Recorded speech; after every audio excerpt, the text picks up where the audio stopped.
Good evening. Good evening. How's everybody doing tonight? Hope everybody's having a good day. Welcome everybody coming in. Lacey, Justin, Phil, see you guys in here. Phil, you bum down in Florida. What is up with that? Guess in some of that warm weather up north, bro. It's cold up here, man. Oh my gosh. Glad you guys are all in here tuning in, listening. Welcome everybody.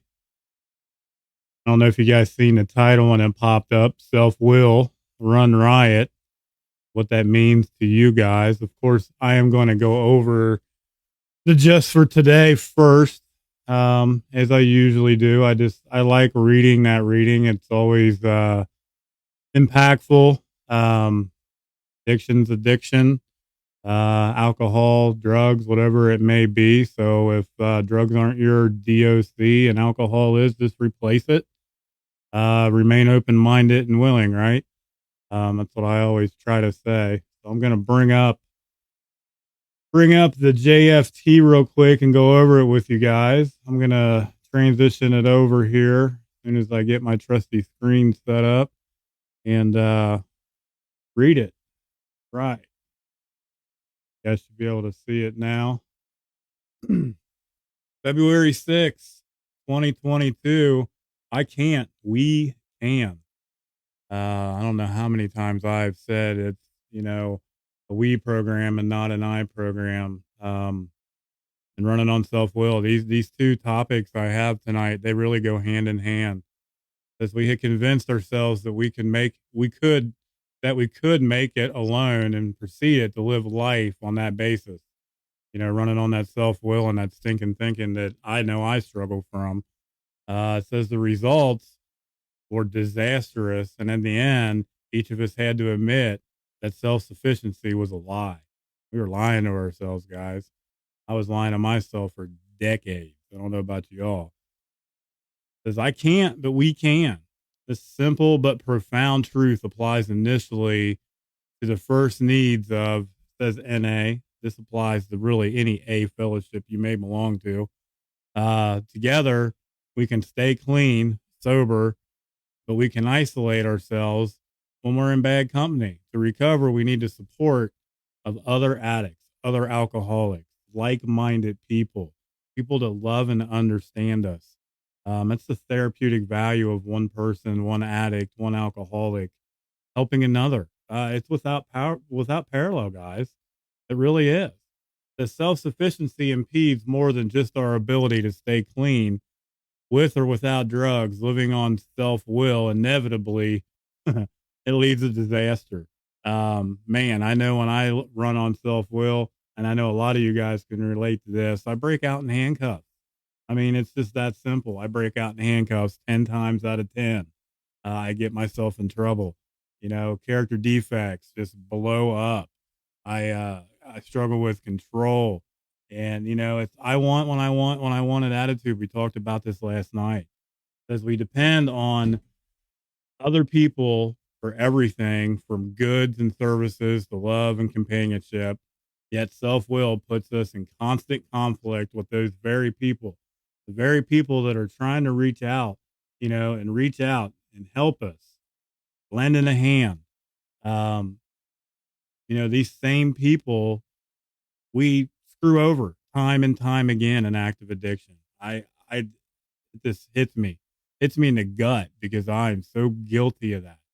uh, to live a fulfilling life, we need harmony with others. There's other addicts, other alcoholics, and others in our communities are not the only ones that depend on us. This power is not a human attribute, yet we need power to live. As we find in the power greater than ourselves, something greater than ourselves. I personally call it God, trust and faith in something greater than myself. Which provides the guidance and strength we lack on our own. Another powerful tool in my recovery toolbox. Power of prayer. Man, is it powerful? It is super powerful. Because when we pretend to be self-sufficient, we isolate ourselves from the source of powerful, sufficient to effectively guide us through life. Our higher power. It's those little things that we hear time and time again in these 12-step programs that a lot of us work, to turn it over, to let go and let your higher power do the work, and have trust and faith in that process. Um, for me, it was hard. It was easier said than done, especially first coming into the rooms because I had a really bad taste in my mouth for religion. So it took, it took a while for me to start coming around and to stop running on self will. But I still struggle with it. I really do. The self sufficiency doesn't work. We need other addicts, other alcoholics. We need other people, the like minded people in the rooms that love and understand us to live fully. We need power greater than ourselves. As I will seek the support of other recovering addicts, harmony with others in my community, and with the care of my higher power. Because I can't, but we can. It took me a long time to realize what, the I can't and we can't, uh, we can, meant. I just I didn't get it. I didn't understand what an I program meant, and together we're stronger. And the beauty, I personally work in Narcotics Anonymous program, and that's their inclusive we. Um, because together we are stronger. And I can't do this alone. I need each and every one of you guys out there. Hopefully, as much as you may need to hear something that I may have to say. Um, the digital recovery world has blown up. And there's so much love and support out there. There's so many people out there that love and care about us. Phil, that's tuned in tonight, being one of them, on Against the Odds, another digital recovery network, um, ministry. Um, it's a beautiful thing. There's so many people out there that are willing to love and support. We just have to reach out. We have to quit running on that self will, practice some humility, and ask for help. And for me, in early addiction, it was really, really, really early recovery. It was really, really hard to do, um, because I'm stubborn. I'm bullheaded. And quite frankly, you can't tell me shit. Um, because I know what's best for Joe. Um, I was lying to myself, just like it says. I'm going to run over here to the next reading real quick and close this one out and get it set up here real quick. I'll run over here to some of the comments here. It says Lacey says I'm learning on my support network or my support team to guide me to a better life through Christ. Amen. It's a beautiful thing having trust and faith in that process and leaning on the people that love and care about you and turning it over to the big guy upstairs. Definitely not going to guide you in the right direction or in the wrong direction. Um, and it took me a long time to realize that. It really, really did. This next one I have, is the topic that you guys seen when I went live, and it's self will run right. It's an article that I found online that I'm going to read. It's on Board Prep Recovery website. It's a really, really cool reading. I'm going to transition over to that now and read that to you guys. It's a really cool reading. Um, says if the rest of the world would only behave, whatever the was it the protestations or yeah protestinations. That's a word that I struggle with. Said are not not most of us are concerned with ourselves, other resentments, or our self pity, selflessness, or self centeredness. That we think is the root of our troubles. It's from AA, Alcoholics Anonymous, World Services. Says when any of us first begin recovery from substance use disorder, whether it's in a treatment center, uh, an impaired provisional program, or an addiction treatment program, it's typical to hear the concept of selflessness versus selflessness. In fact, you may find members of that treatment program or staff, 12 step sponsor, a mentor, if you have a spiritual mentor, guiding you early on to engage in practicing selflessness. Says, why is this? Why is this, guys? Why is it so important to practice selflessness and not selfishness? That's from my own experience. I have tons of evidence of my ways of living wasn't working. I know the way I wasn't living and running on self will. Uh, it wasn't working. It wasn't working for me. Still being shackled by my obsession and compulsion for alcohol and drugs, I couldn't stop being consumed by getting what I want when I wanted it. I just said that, regardless of who I hurt, including myself, who I ran over, who I screwed over, who I stole from, who I lied, cheated, manipulated, and stole from. It didn't matter. As long as I got what I wanted, um, I was just so self-centered around me and what I could get from you, and that's all I cared about. It says in an anonymous blogger wrote, in treatment centers and the various rooms of recovery, it is often said that drugs and alcohol together are but a symptom of a much greater problem. Definitely. The self will run riot. There's a burning desire to affect and control not only yourself, but those around you as well. All that manipulation. Uh, I became a master manipulator. I know I did. Says all things in your sphere of existence. In reality, believing that you control the world around you is the ultimate example of selflessness. I used to lie to myself daily, day in and day out, that I was going to be able to control what was going to happen the next day. And I knew I had this master manipulative plan of what I was going to do and how I was going to get it. It says, in my case, I had I had no idea. It says no matter what my ex, my family, or even my newly acquired 12-step sponsor were saying, how much of a control freak I had been while drinking or using, I also apparently was unable to put two and two together to understand what was going wrong with my life or wrong in my life, my significant other, relationship, my work, my health, problems with the law. I had a bunch of them. I only often stemmed, used pretty much always stemmed, for the least in part for my straining to strategize and control how people behaved and how situations turned out. Um, I love this reading because I don't know about you guys, but you guys have heard me say many times, control is a huge issue with me. It's something that I deal with and I struggle with all the time.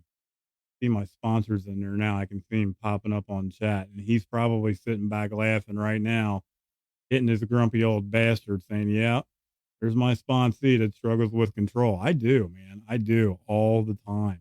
It's rough, but I'm getting better. The more I share about it and the more I tell on myself, and the more that I let others know honestly where I'm at, this self will that we're talking about and these control struggles and the I want what I want when I want it, um, they lessen. I can overwhelm myself really easy. Um, Especially when it comes to new things. Um, because like I'm a go getter, and like when I see new things, I want them. And sometimes I have to take a step back. Um, I sent this to my sponsor today to remind me, sometimes it's just not the right time to do certain things, and I have to ask. I have to ask others' opinions, that love and care about me. Carrying on, it says this. It was not until I began really listening to others in recovery, honestly, openly looking at myself, that I began to learn just how self-centered and self-seeking my attitudes and behaviors were. Man, my sponsor is laughing right now. I recall being told the world does not, in fact, revolve around you and your desires. Ouch. Yes, that hurt. Says, but I needed to hear it out loud and clear. I could begin to see the change was necessary, and that I was the only one responsible to initiate it, to put in the action, to put in the work, to change that stinking thinking. Says, fortunately, there were many recovering people around me, but those who'd been in treatment for addiction and other forms, or from other 12-step programs, who helped me learn about my my misperceptions about how to live my life. They gave me suggestions to follow, including volunteering, being of service, to help where help was needed. Simple tasks were setting up chairs in a meeting, emptying out cigarette butts for you old schoolers, folding pamphlets, etc., and being there for my peers, for the people in the rooms when they needed someone to share or just to be heard, just to be there to listen, to show some compassion, to listen to somebody. You never know what somebody's struggling with. You don't know if somebody's really going through some shit or not, until we really ask them, like, hey, how are you doing? And lend that open ear. It says by willingly following those suggestions, which is a big part of some of the principles, practice the principles in all our affairs. And it says, to the best of my ability, I quickly found my self-centered controlling my way or the highway attitude was being replaced by an inwardly rewarding tendency to allow people and situations to be what they are. Realizing that we're all going to be in a different place. We're all going to recover at different rates. To welcome the newcomer that's coming into the room and to remember, where we came from, and to humble ourselves. And to, kind of remember, we shared about this in a meeting yesterday or the day before, remember how we felt when we first came into the room and how uncomfortable I know I felt. I don't know about you guys, but I felt super uncomfortable. And, remembering that and humbling myself, um, it's a big deal. It's a really, really big deal. Let me see where I left off at. It says, other anonymous recovery experts added, when you let go of control, you realize you were only seeing things from your point of view. You weren't opening your mind up. You weren't remaining open minded. Because when you let go of the self, you give up pressures and add stress to your life. And it's so true. I know when I run on self will and I try to control things, it adds stress, it adds anxiety, it adds fear. I self doubt myself. I start questioning myself. I can feel the tightness in my chest. I have it that bad. The stress hits me that bad when I try to control shit. Because others couldn't give you what you wanted because you wanted it isn't a reality. That's just a manifestation of your internal obsessions, those character defects that we talk about. As I look back at my recovery and see how valuable it is that I recognize my self will run riot and began practicing letting go of control. My predecessors in recovery helped me begin using my energy in a new, much more healthy and beneficial way. Instead of focusing on trying to control people, places, and things, which ultimately were never really mine to control in the first place. I can't control shit. It says to meet my selfish needs.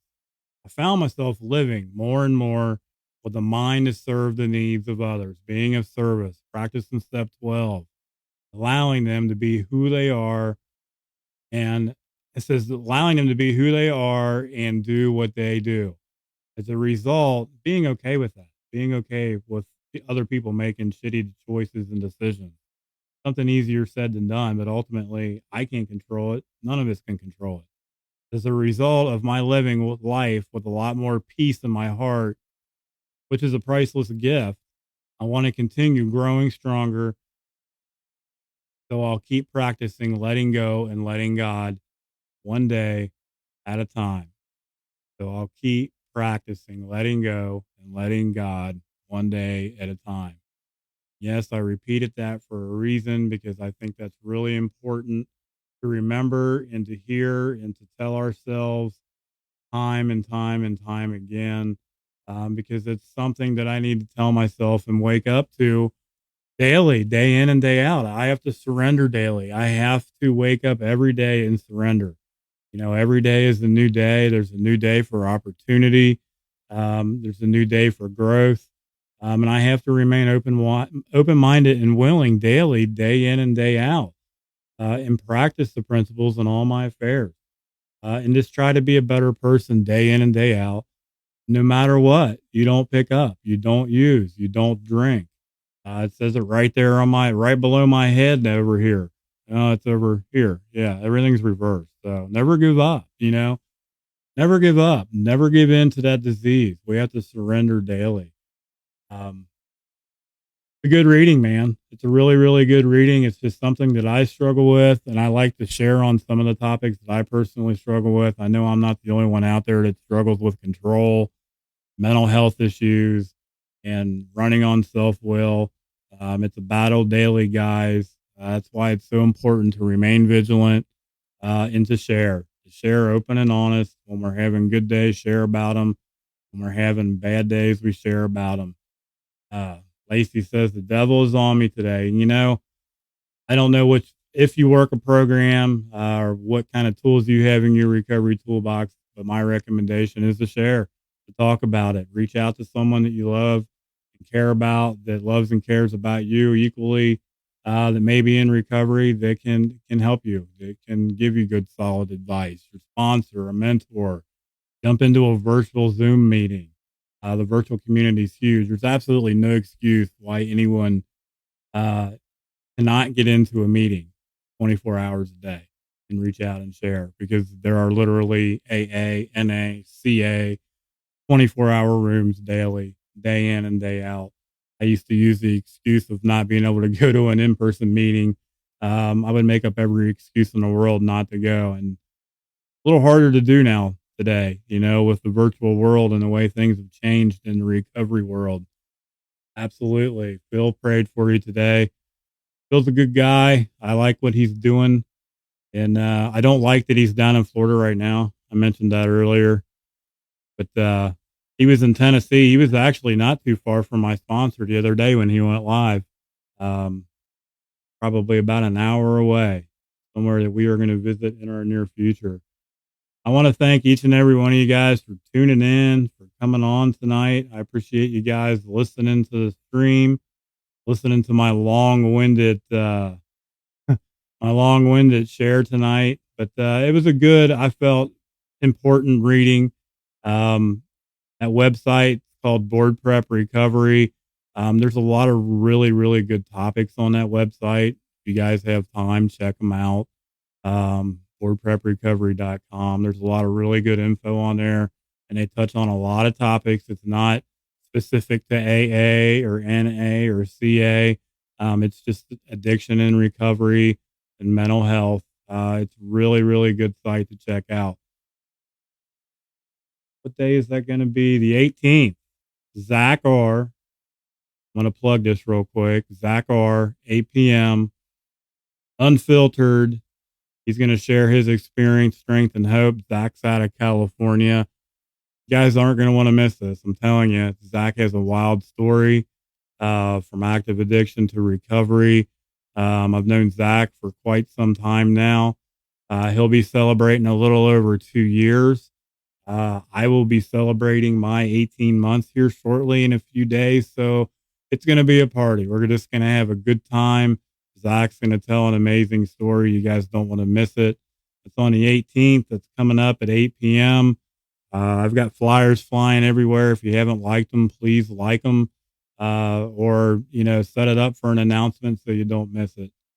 Love each and every one of you guys. I hope you guys have a good night. Thanks for tuning in. Please like and share the stream. We will talk to you guys later.